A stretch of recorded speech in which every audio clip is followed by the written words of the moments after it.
Voice of சாரதி சேனலுடைய subscribers எல்லாத்துக்கும் மிகப்பெரிய வணக்கம்ங்க. இன்னைக்கு நம்ம இந்த வீடியோவில் டிராகன் படம் எப்படி இருக்கிறதா பார்க்க போகிறோம். ஆக்சுவலாக படத்துடைய அனௌன்ஸ்மெண்ட் வந்ததுக்கப்புறம் எனக்கு இந்த படத்து மேலே தனிப்பட்ட மிகப்பெரிய எதிர்பார்ப்பு இருக்குது. ஏன் அப்படின்னா பிரதீப் ரங்கநாதன் நடித்த படம். ரெண்டாவது ஓமை கடவுளை எடுத்த ஒரு டைரக்டர் அஸ்வந்த் மாரிமுத்து. ரெண்டு பேரும் காலேஜில் இருந்து ஒரு திக்கஸ்டான ஃப்ரெண்ட்ஸுங்க. ரெண்டு ஃப்ரெண்ட்ஸ் சேர்ந்து ஒரு படம் எடுக்கிறாங்கன்னா அந்த படம் எப்படி இருக்குங்கிறதே ஒரு எக்ஸ்பெக்டேஷன் எனக்குள்ள இருந்துச்சு. அது உங்களுக்கு சொன்னா புரியாது சார். படத்தோட ட்ரெய்லர் பார்க்கும்போது எல்லாத்துக்குமே இது ஒரு நார்மலான படம், ஒரு கிரிஞ்சான காமெடி வச்சு கடைசியில் எமோஷனை வச்சு முடிச்சிருவாங்க. லைக் ஒரு டான் மாதிரி நிறைய பேர் வந்து பார்த்தீங்கன்னா அதை கிரிட்டிசைஸ் பண்ணிட்டே இருந்தாங்க. ஆனால் எனக்கு என்ன அப்படின்னா ஏதோ ஒன்று வச்சிருக்காரு மட்டும் தெரியுது. அதே மாதிரி படம் பார்க்கும்போது பார்த்தீங்கன்னா எடுத்தோடனே ஒரு 20 மினிட்ஸ் பார்த்தீங்கன்னா ஒரு நார்மல் படம் மாதிரி. ஆக்சுவலாக ஒரு கமர்ஷியல் படம், ஒரு காலேஜ், ஒரு யங்ஸ்டர் எப்படி இருப்பாங்களோ அது அப்படியே போகிற போக்கில் வந்து லைட்டாக வந்து கெட்ட வார்த்தையும் கூட இருக்குங்க காமெடியில். அந்த ½ அன் ஹவருக்குள்ளே இருக்குது. படத்து ஃபுல்லாக பார்த்தீங்கன்னா 2-3 இடத்துலையும் சில கெட்ட வார்த்தைகள் இருக்குங்க. ஆனால் பெருசாக வந்து முகம் சுளிக்கிற மாதிரி இல்லை. அந்த 20 மினிட்ஸ் முடிஞ்சதுக்கப்புறம் கதைக்குள்ளே மூவ் ஆகிறாங்க, அப்படியே உள்ளே போகிறாங்க. அதை பார்க்கும்போது வந்து பார்த்தீங்கன்னா ஆஹா நல்லா இருக்கே, இந்த படம் வந்து எதை கொண்டு போக போகுது. ஏன்னா நம்ம ட்ரெய்லரை பார்த்த எல்லா விஷயம் மேக்ஸிமம் 80% வந்து அந்த 20 மினிட்ஸ்குள்ளே வந்துடுதுங்க. அது உங்களுக்கு சொன்னா புரியாது சார். ஒரு வழக்கமான காலேஜ் லைஃப், அதுக்கப்புறம் வேலைக்கு போகிறாங்க ஒரு யங்ஸ்டர், அந்த மாதிரி கதை பல சினிமாவில் வந்திருக்கு, பல லாங்குவேஜில் வந்திருக்குங்க. ஆனால் இந்த படம் பார்க்கும்போது யங்ஸ்டர்ஸ்க்கு பொதுவாக கனெக்ட் ஆகுதுங்க. ஏன் அப்படின்னா நடித்த நடிகர் மட்டும் இல்லாமல் அதில் பண்ணக்கூடிய காஸ்டிங் லைக் பார்த்தீங்கன்னா சிதுவாக இருக்கட்டும், ஹர்ஷத் கானா இருக்கட்டும், அதுக்கப்புறம் நம்ம பிரதீப்பாக இருக்கட்டும். பிரதீப்லாம் சொல்ல தேவையே இல்லைங்க, படத்தோட லீடு. ஏன்னா படம் போகிற போக்கில் வந்து பார்த்தீங்கன்னா நமக்கு தெரிஞ்சிருச்சுங்க, அவங்க பண்ணுற காமெடி ஹியூமரு அந்த எல்லாமே அந்த லெவல்குள்ளே இருக்கும்போது நமக்கு ஆட்டோமேட்டிக்காக வந்து சிரிப்பு வருது, அதை என்ஜாய் பண்ண முடியுது. படத்துக்குள்ளே நம்மளும் ட்ராவல் ஆகிற மாதிரி நம்மளை கனெக்ட் பண்ணுறது மிகப்பெரிய விஷயம்.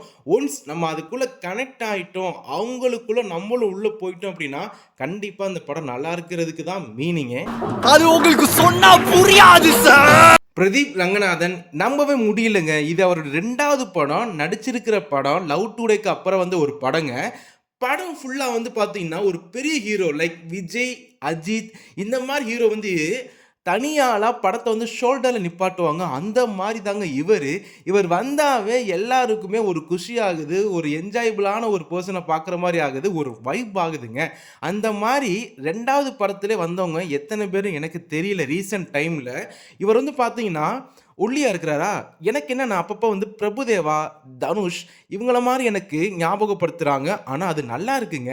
நடிக்கிறாரு, ஆடுறாரு, சண்டை போடுறாரு, கோவப்படுறாரு, அழுகிறாரு, எமோட்டை அள்ளி தெளிக்கிறாரு.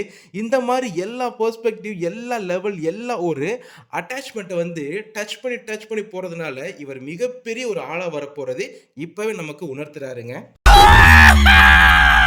ஃபர்ஸ்ட் ஹாஃப் போகிறது தெரியல, செகண்ட் ஹாஃப் போகிறதே தெரியல. ஆக மொத்தம் படம் முடியும் போது சீக்கிரம் முடிஞ்சிருச்சு, இன்னும் கொஞ்சம் எடுத்துருக்கலாமே அந்த மாதிரி ஃபீல் கண்டிப்பாக வருங்க. ஏன்னா எல்லா விதமான ஆடியன்ஸையும் கவர் பண்ணிட்டாங்க. குடும்பத்தோட பார்க்கலாம், அக்காவோட பார்க்கலாம், தங்கச்சியோட பார்க்கலாம், அம்மாவோட பார்க்கலாம், அப்பாவோட பார்க்கலாம், லவர் இருக்காங்களா லவரோடு சேர்ந்து பார்க்கலாம், எல்லாத்துக்கூடயும் சேர்ந்து பார்க்கலாம். முகம் சுளிக்கிற மாதிரி பெரிய விதமான எந்த விதமான காட்சிகளும் இல்லவே இல்லைங்க. அஸ்வந்த் மாரிமுத்து மறுபடியும் வந்து ஒரு கமர்ஷியல் படத்தை எடுத்து அவருடைய பாணியில் டிஃப்ரெண்ட்டாக முடிச்சிருக்காரு. பொதுவாக ஒரு படத்தில் வந்து பார்த்தீங்கன்னா பாசிட்டிவான ரொம்ப கெத்தான ஒரு எப்படி சொல்கிறது எண்டிங் தான் இருக்கும். ஆனால் இந்த படத்தில் வந்து பார்த்தீங்கன்னா தப்பு பண்ணது ஹீரோவாக இருந்தாலும் படம் இப்படி தான் வைக்கணும். ஏன்னா படத்தை வந்து பார்த்தீங்கன்னா தூக்கி நிப்பாட்டினது ரியாலிட்டி என்னவோ அதை தான் படமாக எடுத்திருக்காங்க. ரொம்ப ரொம்ப சூப்பராக இருக்குங்க.